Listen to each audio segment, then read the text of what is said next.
Moving now to the world of investing. The appeal of alternative credit lending is growing. Some investors are pivoting towards putting their money in funds which provide lending in the place of banks. For Insight, we are now joined by Tal Keinan of Clarity Capital in New York. Thank you very much for being with us.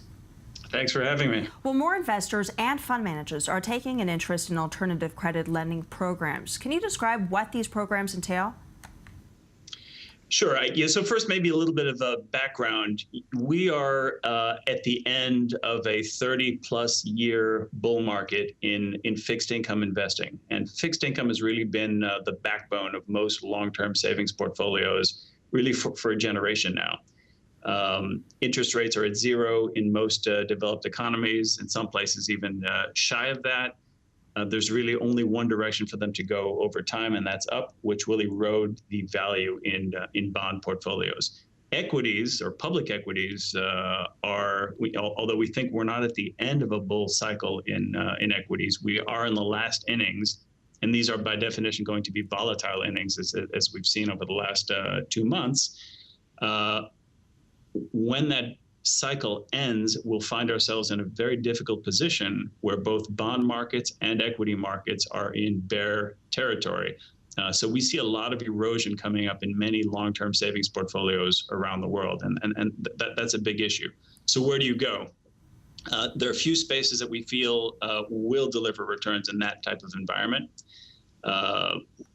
Among them, alternatives. So there's kind of the hedge fund universe of alternatives, but there are also private deals. So to get to your question on private deals, today, one of the things that we're seeing, particularly in Europe, but also in a number of other geographies, and this is kind of an evolving theme, is that bank credit has really dried up since 2008, particularly on the smaller end of the lending spectrum, which has left room for a lot of opportunities to lend at very attractive rates to corporations or to real estate projects in these geographies, and achieve the kind of yields that long-term savings portfolios have traditionally sought.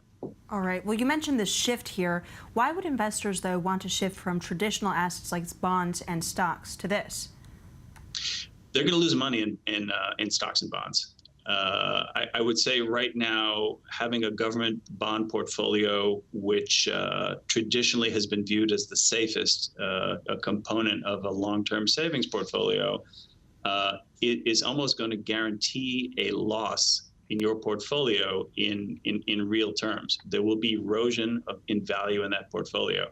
Stocks, as we said, are already volatile. We think the final innings of a bull cycle in stocks are volatile, and we will eventually, I don't know if it's 12 months or 18 months, but we will eventually enter a bear market in stocks as well. So having those twin bear markets in the kind of pillars, the two pillars of most long-term savings portfolios, should drive people to seek alternatives elsewhere. And look, in general, I would say diversification is good at any time. I mean, it's really the only free lunch you get in asset management. All right. Well, you mentioned the risk of not seeking alternatives, especially now. But what are the risks of this type of investing, these off-market proprietary deals? Right. So there are a lot. To be clear, it's not the type of thing I would suggest that a retail investor do directly. So you can do them through vehicles or through advisors that specialize in this type of investing.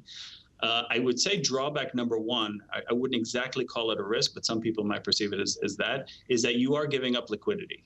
These are not liquid market deals. So if you're making loans, if you're buying distressed debt portfolios, there's typically not going to be an outlet for you to exit these deals, on short notice. So that, I think, is number one.